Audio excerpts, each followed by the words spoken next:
Hello everyone, welcome back to C3 Panel. This is a comic book and graphic novel review and discussion podcast. Today we're going to be talking about Forever by Assia, Petricelli and Sergio Riccardi, and my special guest today is Gareth Hopkins. Gareth is an artist and comics creator best known for his abstract comics work. He's probably best known for his work Petrichor. Is it Petrichor or Petrichor? I've been saying Petrichor, so I'm hoping it's Petrichor. His comic Petrichor, as well as the ongoing project The Intercorstal. He's currently working on a short story collection with sections of the book being released as they are complete, called Moon, Puke, Nothing, A Hill to Cry On, A Hill to Cry Home, and The Bones of the Sea, amongst others. How are you doing, Gareth? Yeah, I'm really well. Yeah. Good. We're going to be talking about Forever today. I want to thank NetGalley for the advanced review copy. This is being published in English by Europe Comics, and the script is by Assia Petricelli. She was born in Naples, and she's got a long list of Italian television credits. And the artist is Sergio Riccardi, who again was born in Naples, and he first collaborated with Assia on the graphic novel Katavi Ragazzi, or Bad Girls in English, which I think from the description of what I've read has been quite a well-regarded comic. So Gareth, let's get straight into it. Before I do that, I should actually probably read out the blurb so people roughly know what the comic is about before we get into it. So the blurb Forever reads as follows. What is love? Everyone talks about. Viola doesn't know yet, but it's a question she's asking herself more and more, because at her age, there's some kinds of problems you feel in the air that you breathe. Your self-image and the way you think others see you, the relationships between you, your body, and the other gender, couple issues, the freedom to follow your aspirations, and the need to fit in socially accepted categories. On vacation with her parents, during the idle hours of the afternoon while everyone's sleeping, Viola encounters and experiences that will help her grow as a person and gets answers to the hard questions that everyone has to face sooner or later. And she will reshape her identity in a summer she'll never forget. So I think that gives a good explanation. It's a coming-of-age story. Let's get straight into what immediately grabbed you about the comic when you first saw it. I think the first thing that I noticed, it was that it wasn't for me. So yeah, okay. And when I say not for me, I don't mean it's bad. I think it's good. I just mean, as a 40-year-old man, a YA-ish coming-of-age story about a teenage girl isn't necessarily, I'm not the audience for it, is what I have clumsily tried to say. And so when I first started reading through, and reading it digitally means that the blurb, which is the first thing you'd normally read, is the last thing you read, because it's at the end of the PDF. So I just sort of went into this cold, page by page, panel by panel, and finding out what it was about as I went. And so I initially found it quite challenging to work out what I felt about it. And I don't know how you felt reading it.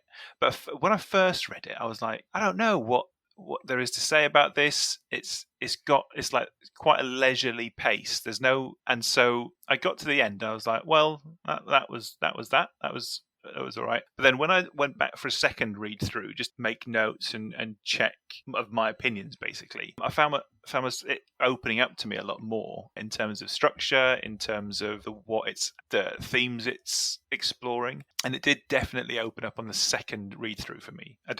How did you find it? One of the things that did immediately grab me about it was the artwork. So it plays around with different art styles a little bit, and I always quite enjoy that, where the internal monologue, which is represented as diary entries of the main character Viola, is contrasted with the real world. And there's what I really enjoyed, there's a panel, a layout 10 pages in, where Viola is looking at herself in the mirror, rather disappointed with what she sees. And that's what grabbed me about this. Okay, so this is going to be about a character that's not particularly happy about the way they look. It's all that. I do love stories that feature teen angst. Even though I'm 40 years old, that's something that I still think about quite a lot. I don't know how many people recover from their teenage years. I'm not too sure I have yet. So you just don't, do you? So it's just stories about that period in someone's life do interest me quite a bit. Yeah, and I suppose in that is that it's set in the 90s, and it took me a little while again to twig that it was like firmly set in the mid 90s, and the references are from there as well. And so it's sort of like dawned on me how similar this was to it. Like, although I don't have the exact experiences and I was never a teenage girl, in terms of her relationships with people and what she was drawing off culturally, it felt very familiar and it felt relatable. I agree with that. It took me a while to twig on that it was in the 90s. I didn't actually realize until they started playing. I say playing. They started featuring the Blur song as it's a period piece. Yeah, Oh, okay, that makes a lot more sense. That's why no one's using mobile phones and all these yeah. other things. That it sounds weird to say that the 90s is a period piece, but yeah, it I know, is. it's depressing, isn't it? Yeah. Huh. One of the other things I really enjoyed in the comic is I think there's a lot of media. Thankfully, there's a lot more media these days that feature female teenage friendships. I'm thinking about things like the Derry Girls and other kind of sitcoms like that. So I quite enjoyed Viola's relationships with her girlfriends that she has gone on holiday with, which were Val and I've written it down. Renata? Renata, yeah, Val and Yeah. Renata. So I quite liked how all of them had their own insecurities, and each character had something that the other sort of wanted in a different way.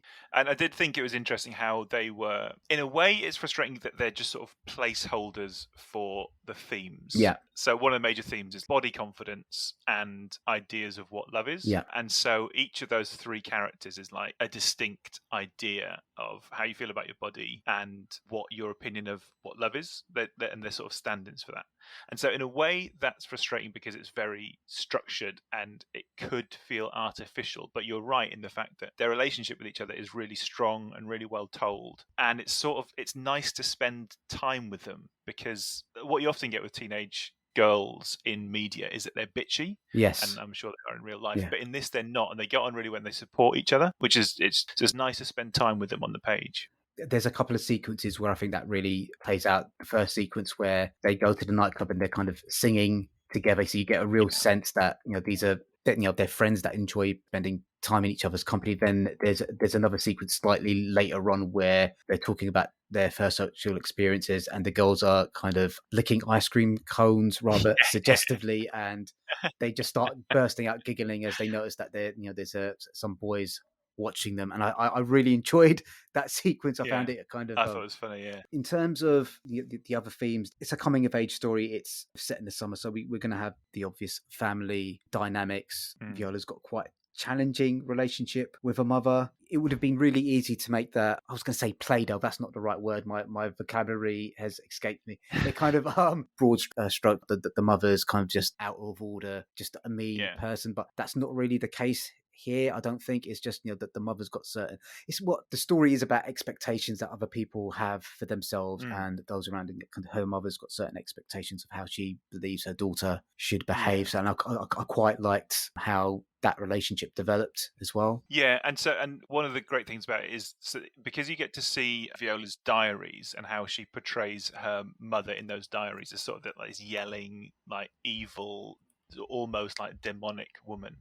And then you get to see them outside of that, both like how they interact with each other, and then the mother by herself. There's one scene where she's like trying on a dress but can't find the shoes that she wanted to put on with them, because that would make the perfect outfit. And so it's like between her and her son. And then there's another instance where she's sunbathing and like trying to attract the male gaze while she's sunbathing, and they sort of give her a fragility that if you just saw it through Viola's eyes, I don't think you'd like the mother character. Yeah.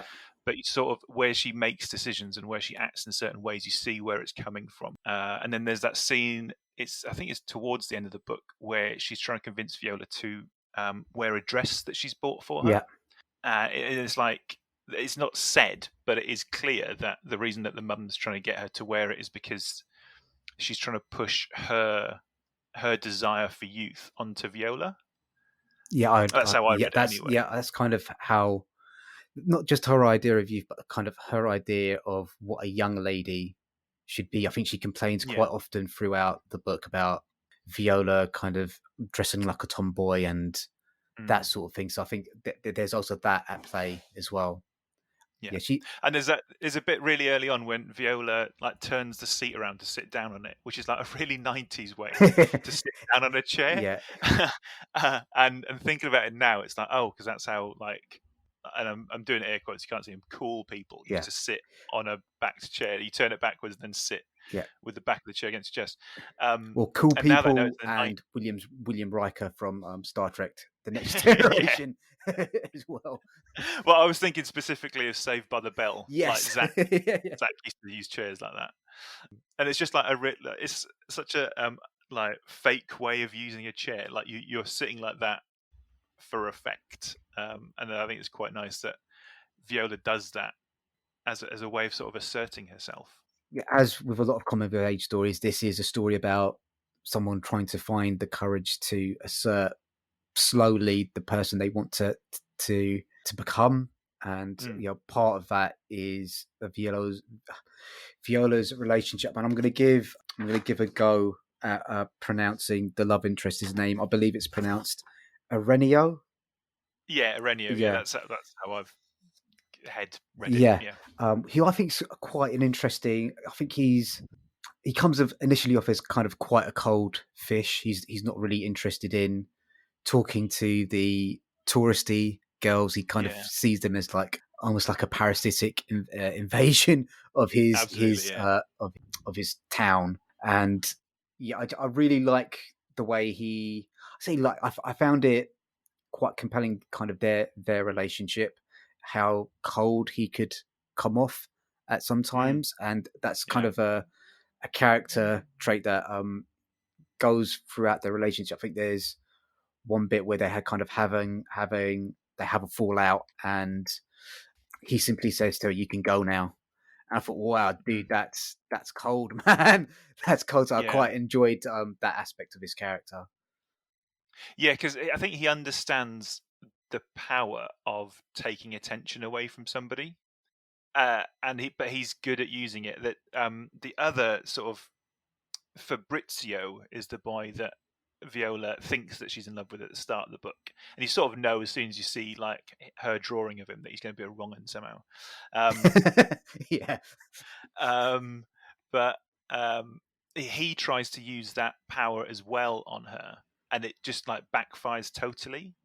Whereas, yeah, I really like Arenio. Having because I grew up in a seaside town in Wales. It's not as glamorous as this Italian one, but I can understand where he's coming from. Like you're 7 months out of the year, like the town is yours and it's your space, and then some people just come in and take it while they're there, treat it like theirs, and then leave again. And it does it does affect you as a person. And so I really related with him. Yeah, and I really liked him as a character as well. I thought he was fleshed out, and what this book does really well is it always shows and never tells, and I didn't quite get that at first. How because there's no captions in it. There's speech bubbles, but there's no like thought bubbles, and there's no captions saying where people are. It's just constantly revealing itself to you. yeah. I think the only slight kind of exceptions to that is they do play. There's music does feature quite heavily in Yeah, this you're book, right. and it Yeah, would have been really nice. I think a lot of it's in the Italian yeah. lyrics, and I think that does slightly play into the emotions you think the characters are supposed to be feeling at the time. I think. Yeah, and it's one of the drawbacks of the translation process, I guess, is that they put the Italian song in there and then put asterisks saying what the song is and who it's by. And without googling it, I didn't Google it, but I don't know what that song is, and I don't know. So until they've got that whole page where they recreate the boys and girls video from Blur, Yeah, and until they'd done that, like the music didn't make an effect on me. It was just stuff that was there, and it wasn't creating a tension or emotion. It wasn't putting you anywhere. Mm. you do miss out some of those cultural cues. Kind of, what's the cultural significance of this? Would this have like a bigger impact if I knew kind of if I was born and raised in Italy? Are there kind of like subtle cues that this is going to be leading us down a certain path and things like that? Mm. So yeah, you was talking a little bit about the coastal, living in the coastal town. The other thing that I really enjoyed about their relationship specifically is how he acts as her guide to all these hidden Yeah. glories of the seaside resort. Kind of shows her where these beautiful flowers are and where there's like this nesting eagle, and there's a little bit of there's quite a bit of social commentary throughout the book. But I think my favorite bit was where they're at the abandoned nightclub and there's a nesting eagle there, and it's just some idiot developers just kind of like put this off and they didn't have the right permits to finish it. And I just think that's kind of like true everywhere in the world. There are idiot developers putting up buildings and not necessarily having the right paperwork or safety protocols and taste and stuff like that. Yeah. Is that like quite familiar to your experience growing up? Well, not where I grew up, but you Yeah. can sort of see it in like having visited resort towns. You can see where those like massive hotels have gone up and shopping malls and stuff. How they remove from that place by adding these modernities in. It sort of removes the character of them. Yeah. I Yeah. think that's it's that tricky balance. Probably getting slightly off topic in terms of you want a place to be economically viable, like successful, but you still want it to retain the character that makes it Yeah. an enjoyable place for local people to live in as well. So Yeah. it's one of Well, those. because there's like the economic argument for it. So, and Aurelio says it used to be like a fishing town, but now they just rely on tourism. And so, in order to rely on tourism, you've got to attract tourists, and what attracts tourists is the stuff that removes the character from your town. And so they're stuck in that halfway place, which I think reflects on because Viola and Aurelio's relationship exists in this sort of I'm going to use the word liminal because even though everyone hates the word liminal, but it exists in this sort of like it just between 2 and 4 o'clock in the afternoon when everybody else has gone to bed. That's when they meet, and that's where their relationship flourishes. And so they're in that little capsule of time. And I think by setting this story in the 90s, where the town that they're visiting is stuck in that capsule as well, it's sort of halfway between being the old fishing resort and halfway between being an overdeveloped tourist trap. Yeah, and I think just building on what you're saying there, and I think that also kind of builds on where Viola is in terms of her progression as being a child into a young adult, that's kind of finding their own voice as well. Yeah. I just want to speak a little bit about kind of some of the other characters that kind of help her on the journey. I loved Lily and Paola. I thought they were fantastic, kind of the two aunts that you kind of like want in your life to say to embarrass you, to kind of guide you and impart wisdom upon you as well. Yeah, I really like those characters, and it's always like it was interesting how because you get introduced to them of like before they actually appear when they're all the teenagers are talking about like those two crazy ladies. And they like because it's the 90s, I guess, and they're teenagers, they can't quite work out if they're friends or if they're in relationship or what. And then you meet them and they're just in this lovely relationship where they're codependent and they're sort of like adventuring with each other. And yeah, it was again, it's like people who it's nice to spend time with. It was nice, like their little like the little world that they create for themselves with like cocktails and their caravan and stuff. It was really nice. The banter they have between themselves and Viola as well, I think is quite nice. We haven't talked a lot about the art. I thought this was a gorgeous book to look at. I don't know how to describe. They do something with the colouring that gives it a real sense of heat and summer and brightness. And I don't have the vocabulary to kind of describe how they do that. So I was wondering maybe if you could maybe talk a little bit about that. I could try it, and I mean, and I don't know how to, but you're right. The way that color is used is really effective in sort of making it feel hot, but it doesn't rely on sort of cliches of that. So it's not like everything's washed out.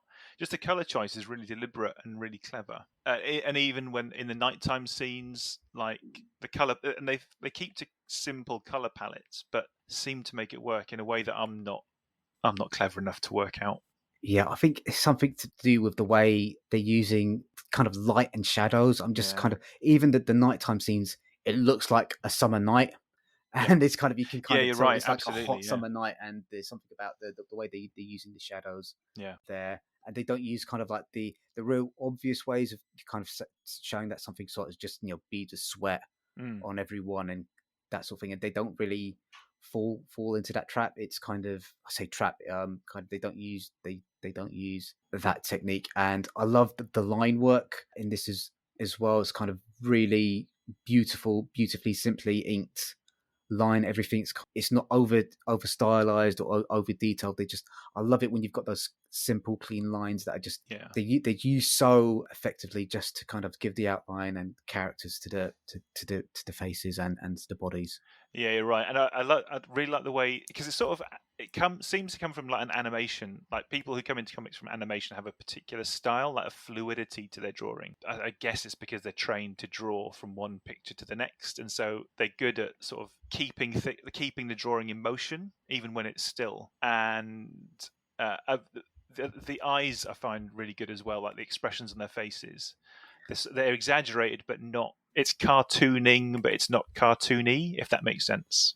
Some of the expressions are kind of quite subtle. So usually, sometimes it's just like a raise of an eyebrow or a frown, or they do. There's a lot of really nice work where the characters are gazing off at something or gazing away from something, and you kind of you get that whole kind of range of emotions from guilt to desire, and just just simply playing around with those facial expressions was really charming and effective for me. Is there anything else that you kind of noted down while reading it? So the pacing I found, and I don't know if it's a problem or not, but it's just something that I noticed as I was reading, is that scene transitions happen at the end of the page, and it's not a problem, but because I've noticed it, maybe it is because, and what I mean is that if you think of it as like a film script, like location, daytime, blah blah, the scene transition happens between two pages every time, and there's never a time when that scene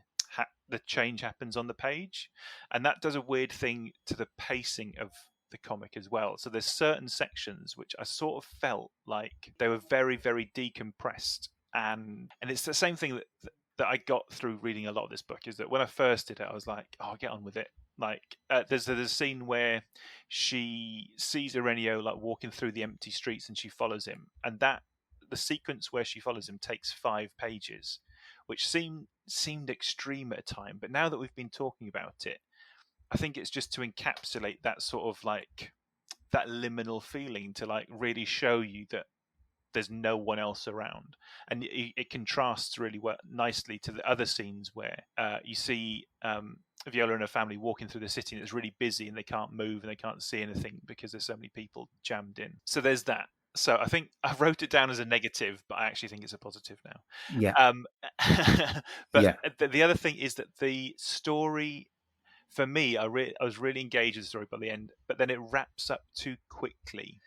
Like all the ends just like knot off really quickly, and so all the characters have their own journeys, and then within the last 5 pages they all stop. Yeah. Whereas before you've like the characters are given time to sort of develop, and then it's just like and I don't want to do spoilers or anything, but everything gets tied off and really a bit too neatly. Yes, I would agree with that.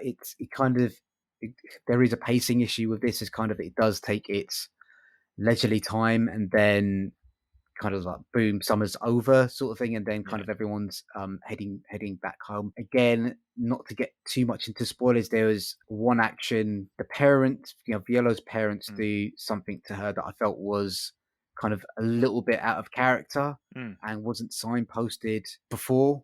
And I don't know whether that's just parents in the 90s might have done that a little bit more often, but my parents certainly wouldn't have done that to me. And again, I felt that could have done with a little bit more breathing room. It's a fairly long comic. The PDF that I've got is 171 pages, so I feel it could have maybe done with someone in editorial kind of looking over it again and just saying, can we move some of these, take some of these sequences out? Can we shorten some of them? Can we lengthen some of them there as well? And so there's these big page splashes, and a few of them I thought I can sort of see the thinking behind them. So there's one which is just like it's a full page of them singing karaoke together, and there's another full page where it's them dancing around a bonfire.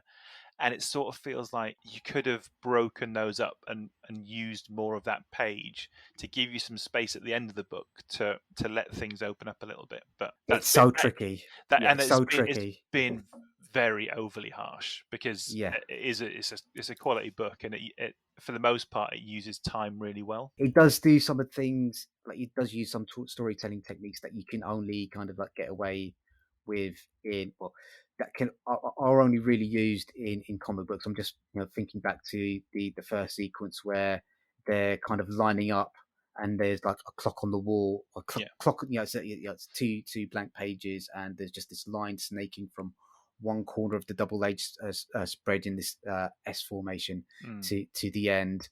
And I would have liked it if they'd done a little bit more with that. But yeah, it's Absolutely, I agree, yeah. because that's at the start of the book, and it's a big statement to make, to use that much negative space to illustrate a cue, and then they don't bring that style back again.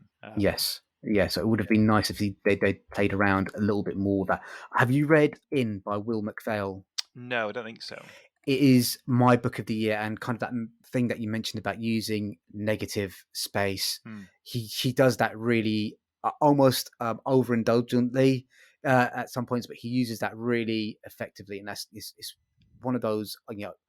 Myself and Cole spoke about it at length in an earlier episode. It's a remarkable achievement, and I highly recommend everyone Okay, I'll goes out check it out. and buys it. But again, he that's a story that could only have been told in the comic book format, and I would have liked more of that in this. We've been chatting about it for about 30 minutes. I really enjoyed it. I really liked it. I think if you're looking for a coming of age story, this is really rather sweet, and there are engaging characters in there, and it's gorgeously illustrated as well. I don't know if you've got any kind of like closing thoughts on that. No, I agree with you. As I said, when I first read it, it wasn't ticking my boxes of what I would sit down and choose to read. But in terms of hitting all its marks and being like really well executed, I think it's a really strong book. Yeah, so that's a recommendation from both of us.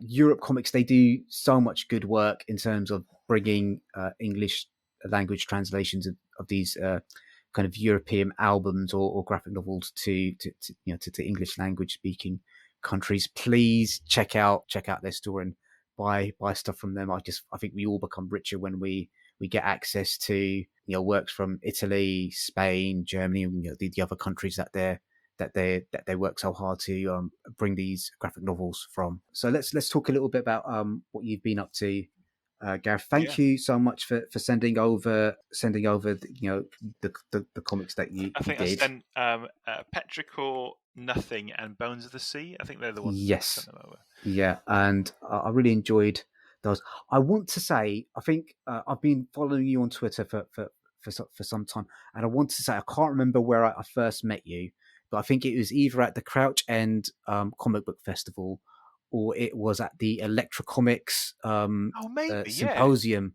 at Hertfordshire University. Yeah. So I And hadn't tweaked, but yeah, probably, yeah. Yeah, so I can't for the life of me remember what your Which one it talk, kind of which one it was, or what your, if it was at the symposium, what your talk was about. I didn't do a talk at Electra Comics. Yeah. My friend Matt did. Oh, okay. And Crouch End. I'm trying to think if I did Crouch End. I don't think I did.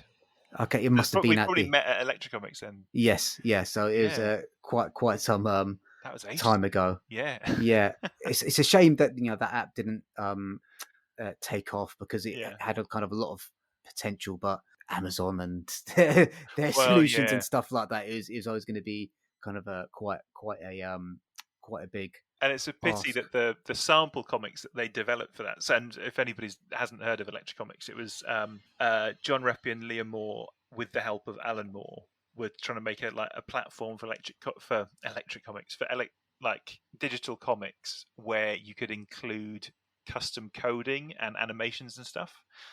And so the sample comics that they made were really good. But now that the platform's gone, you just can't. I don't think you'd be able to read them now.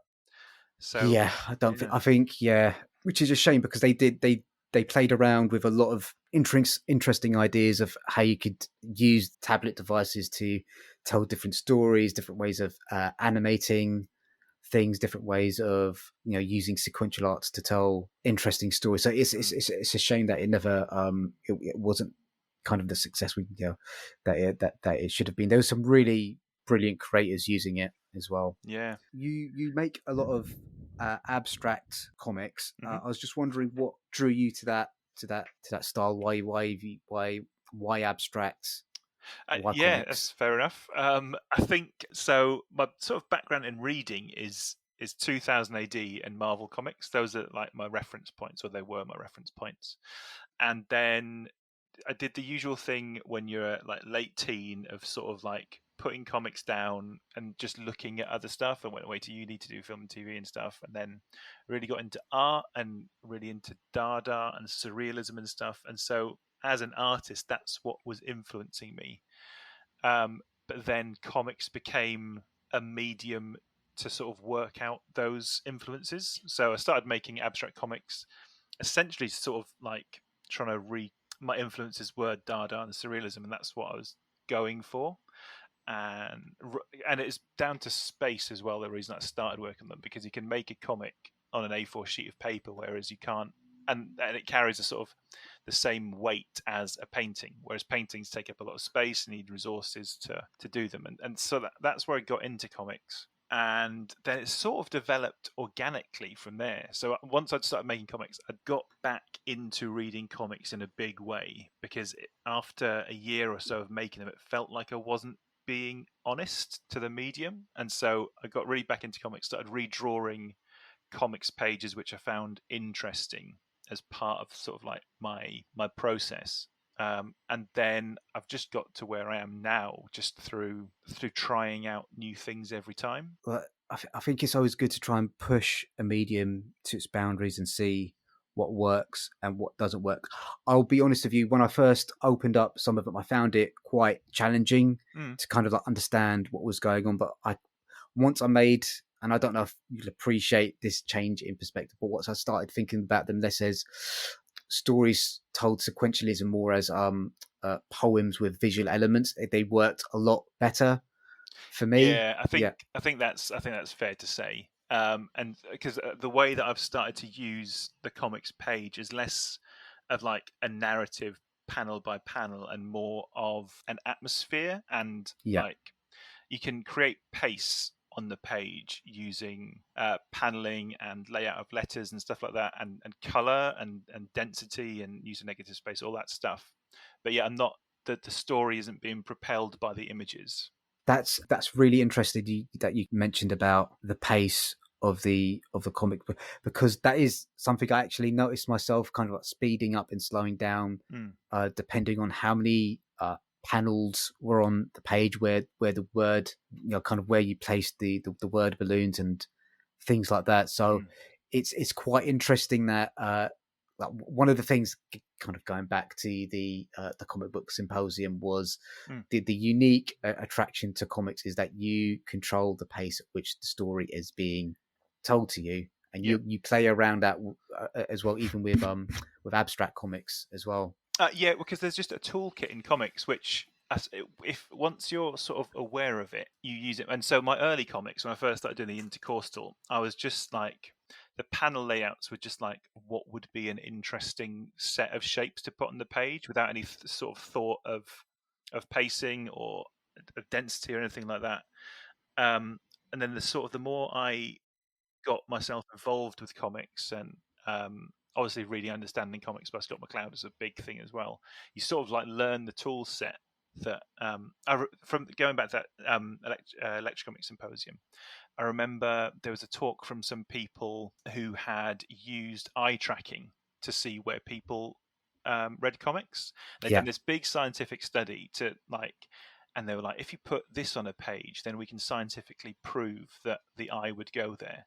And Dave Gibbons was sat on the same row as me, and you could sort of just like, Dave Gibbons knows how to do that. He knows how to make a comic, because it's a set of skills you build, and if you're good at them, then you use them like that. You don't, do you know what I mean? It's just like a tool set that you can use. And so I sort of play with that a little bit. Yeah, I remember those guys. I think they were kind of from like an animation studio or something. They were trying to do something with like motion comics, which I I don't think ever really work. I don't think motion comics No, ever really work. no. It's kind of like this weird halfway house between a proper comic and an animation, and I think you need to decide which camp that you're going to be on. Yeah. So yeah, I think that they were kind of trying to use scientific data to justify some of the artistic decisions that they made, which I think is kind of almost the wrong way round.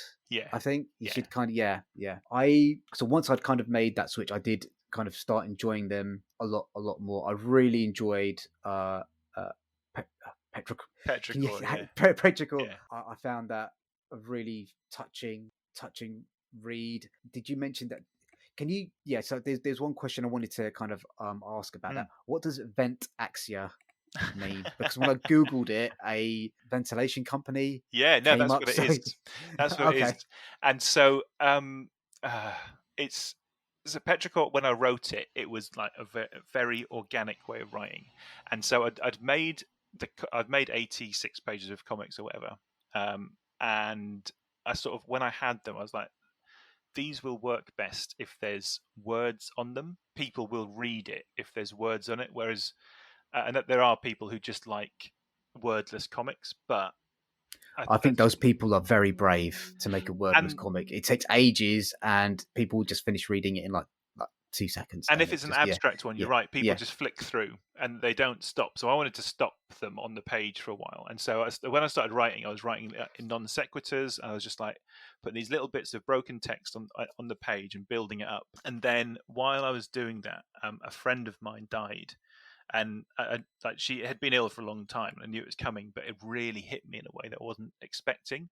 And so a lot of the non sequiturs that I was writing down, these little flashes of stuff, I put into Petrichor, knowing that they had a meaning, but not knowing what that meaning was. And then Ken Reynolds, I don't know if you've met him or not, but he's an editor and a letterer, and he's really good at this sort of stuff. He was like, well, it's like when you're in a hospital bathroom and you're just staring at stuff and you can't quite understand what you're looking at, and so you just make a note of it. And so Vent Axia, Kimberly Clark, they're just like hygiene products that you would find around you. Yeah. And they went in as just like things which are there, which you're trying to make sense of. And it's interesting that's sort of how they've worked. Like you didn't know why they were there and you couldn't make sense of them. And it's the same with a reference. Dominoes and Argos appear as well, just because they were things that, as I was sort of like making my way through grief, they were just like things which were just constantly there, and like trying to make sense of what those things meant was just like, I'll capture it, and then if it means something, I'll come back to it. And then there's also one of the themes is like, not one of the themes, but one of the things I address in it is like not one to be boring. And so a way that I am boring in the book is just to talk about really banal things like Domino's Pizza, like Argos. They're just ways of being boring. I found it kind of quite touching, the way it kind of explores grief and how grief in a weird way it's not like a linear experience. As, certainly recently I've lost people close to me recently, and it's not a linear experience because it kind of colors the memories of them that you had before the event happened, if you know what I mean. So I think that it definitely touched on that quite a bit, and kind of, I don't, it's just my interpretation of kind of how you could have gone down different paths and had different experiences and stuff like that as well. I think some of us, because it took a year to write on and off, and there's not a lot of writing in it, but it took me that long to sort of like process enough to write it. And I'm not used to writing either, or I wasn't at the time. And so I think, as I said, the sort of text I was collecting and the observations I was collecting were very much coloured by that feeling of grief. And so I was trying to work out why I was feeling grief, and also whether I had earned the experience of grief, whether I'd been a good enough friend. That was everything in there was coloured by it.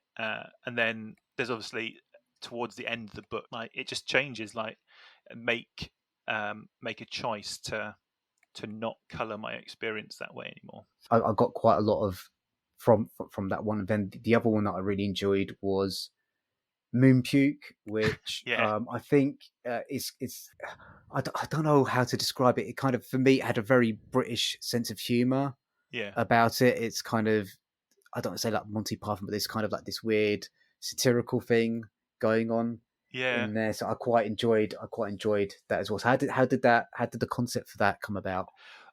So it's a really weird one. So one of the ways that I work is to sort of collect discarded paper, and so being at home with two kids, there's a lot of paper that just gets started and then not finished. So and it's either going to go in the recycling, or I take it and then I'll do something with it. And so my daughter had been given like a travel spirograph set, which comes with these little A5 pages, and she tried to do some spirograph stuff. It didn't work. She didn't like it. And so I was like, right, I'll take those. You can't get rid of them. And then on a whim, I put a staple in, and it turned them into a book. And then I just started drawing over the top of it over and over and over again. And I sort of built up this rule of only spend 10 seconds, like use one tool, 10 seconds per page, go from one end of the book to the other, and then pick up another tool and do the same thing. And so that's how like the artwork of that built up. It's this little A6 booklet, which is all mashed up. It's done with highlighter pens and like all bits of crap. My nephew just sort of scribbled on it a bit, and so that was that. And I knew that was like a sort of a document of something, and I could use it as something. I didn't know what. And then I got in my head that I had a story to tell about car parks, and it's not just about car parks. It's also like people's relationships with car parks, how that, and it's sort of I sort of make it as clear as I can throughout the book, like through like metaphor but also action, like that commuting is like if you are commuting, then car parks are really special places. um, Yeah, um, and so I knew that I had this story to tell, and it's sort of developed. And so a lot of, although it's like about a man called Jonathan, it's very much about me at the same time. Lots of it is autobiographical. So like the 10 or so pages I deal like describing his commute and like having to find different places to park his car. That's just like direct from life. yeah, But then there's others, and then so I've sort of added stuff onto that to sort of there's and so there's the elements of it which are really autobiographical and like saying about uh, how commuting can color a life, and then on top of that, I just wanted to sort of like add in this weird like mystical element to it, and so and the whole mirror stuff to describe how isolated that and so the character Jonathan, although he's got my experiences, he's not like me. yes. I'm glad. um and so but yeah, and so I put in this like the magic realism element of it, which is sort of and I think I've intentionally sort of downplayed that at the start to create a twist at the end, which yeah, and so that was there, which makes it really difficult to talk about because it has got a twist ending. Yes. I didn't want to like, talk too much about the plot, but that's kind of one of the reasons why I kind of quite enjoyed it. Just keeping a little bit of an eye on the time. Yeah, So yeah, thank you for sending me those comics. Kind of like it's nice to have your preconceptions like challenged about what comics should be, and having to. It's not your work isn't something that I would have normally picked up and read, but having to kind of like read those in preparation for today. I can Something I tell found you I said, statistically, yeah, you're yeah, not alone. There are lots yeah. of other people who have not picked up my work. So it was quite enjoyable to read them once I'd I'm glad. made the little switch Yeah. in my head.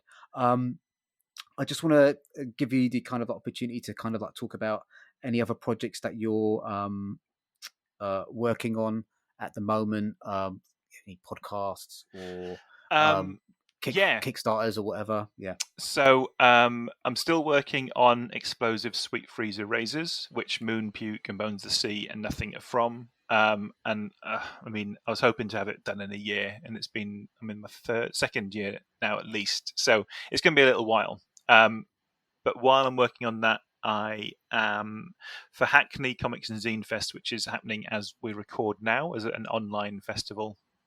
On Twitter, I've been recording the process of making a comic from scratch. and I'm at the point now where it's called Tuesdays. No, what's it called? I can't remember. If you go on Twitter, then I'm updating the thread as I go. Yeah. Tuesday's Salted Curse is what the comic's called, and I'm developing that. And then also as part of Hackney Comic and Zine Fair, a couple of weeks ago, I did a panel talk on YouTube, on Zoom, with Peony Gent, Miranda Smart, and Olivia Sullivan, talking about our use of abstraction in comics.